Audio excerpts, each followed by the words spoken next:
Hello, xin chào tất cả các bạn. Thì mình đã quay trở lại rồi đây. Và đây là một video mới của mình. Thì đây là một video review các slammer underrated trên Instagram. Thì mình cũng mới làm review lần đầu thôi, nên nếu có gì sai sót mong các bạn bỏ qua cho mình. Đầu tiên chúng ta có slam đến từ bạn Hawaii Cream. Thì bạn này gửi cho mình hai hũ, một hũ butter, một hũ basic và một hũ clear slam. Thì mình thấy đầu tiên đó chính là cái butter slam này, nó rất là mềm mịn, buttery và cực kỳ sizzly luôn. Và hơi tiếc là nó có mùi, hình như là mùi kem đánh răng ấy. Nhưng mà không sao, chất slam vẫn chơi rất là đã. Và trời ơi, phết rất là đã luôn ấy. Mình rất thích cái slam này của bạn Hawaii Cream.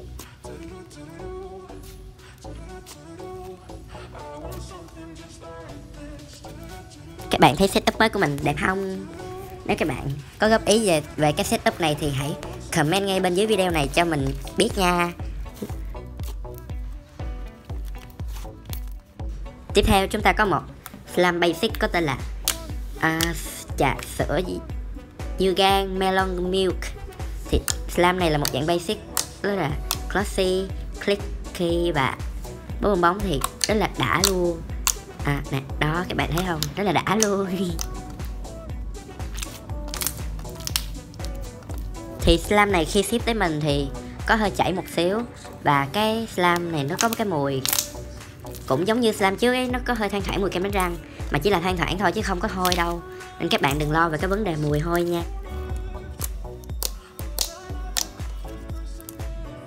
Và hũ slam cuối cùng đến từ bạn Hawaii Cream, đó chính là một hũ clear slam. Thì theo như bạn ấy nói thì đây là lần đầu bạn ấy làm clear slam, nên nếu có gì sai sót thì các bạn hãy bỏ qua nha.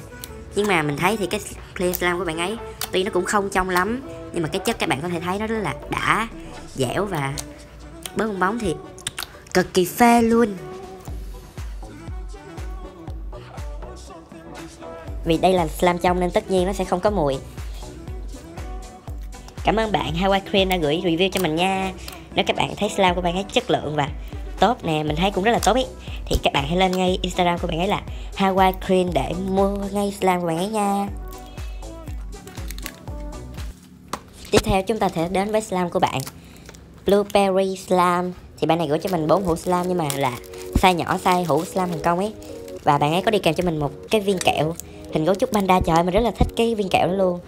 Và slam đầu tiên là một dạng flown slam, nhưng mà mình không hiểu sao khi mình lấy ra ấy thì nó bị cứng như vậy.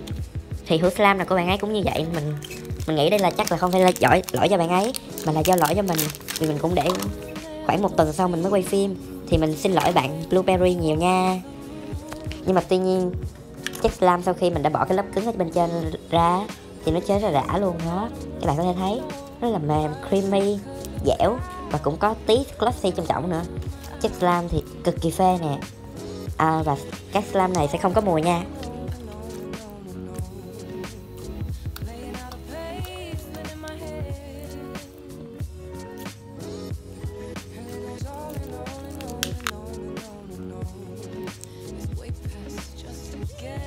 Cảm ơn bạn Blueberry Slam đã gửi review cho mình nha.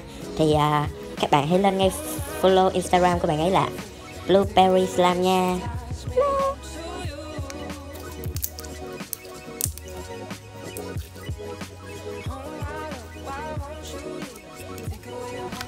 Và slam cuối cùng mà mình review là đến từ bạn Jenny Slam. Thì slam của bạn này là mình thích nhất luôn trong lần review này, bởi vì chất slam của bạn chơi rất là đã này. Và mỗi slam đều có một cái mùi rất là thơm, cực kỳ thơm luôn. Mình nghĩ đây là cái bưu phẩm mà các bạn nên mua, bởi vì mình thấy bạn này bán hàng rất là dễ thương, chủ shop rất là dễ thương. Và slam này rất là đẹp nữa. Ôi, mình cũng không biết mình đang nói gì nữa. Và slam này có tên là Fruit Loop. Slam này rất là creamy, glossy và có một cái mùi trái cây tổng hợp rất là thơm. Mình thấy cái mùi này nó cũng hơi có mùi ngũ cốc trong ấy. Các bạn có thể thấy bóp bong bóng rất là đã luôn. Phải gọi là siêu đã luôn chứ không phải là đã nữa.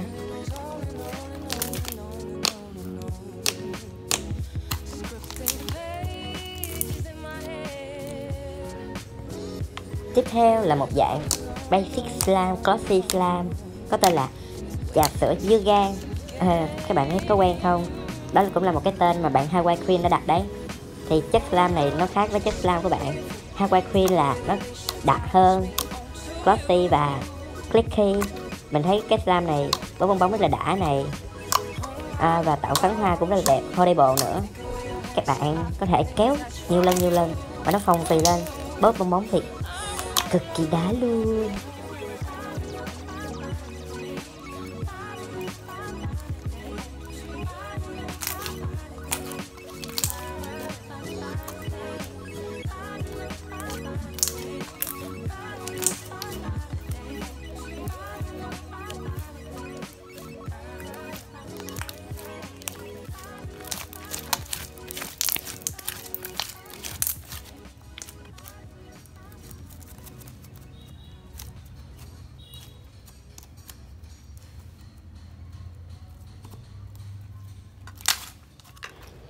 Slam cuối cùng đến từ bạn Jenny Slam và cũng là slam cuối cùng trong video này.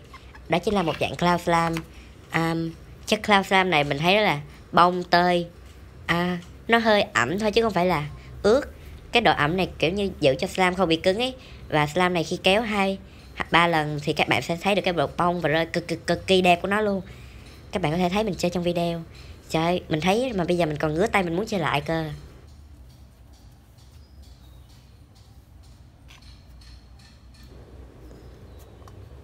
Đấy, các bạn có thể thấy được cái độ bông tơi của em này. Mình rất là thích luôn. Và mình cũng xin cảm ơn bạn Jenny Slam đã gửi review cho mình nha. Nếu các bạn thích hãy lên follow ngay Jenny Slam nha. Thì tới đây cũng đã hết video rồi. Nếu các bạn thích và yêu thích mình thì hãy like và subscribe cho video này. Và follow mình trên Instagram là Coco Xếp Gạch Slammy để theo dõi mình nhiều hơn nè. Love you. Bye bye.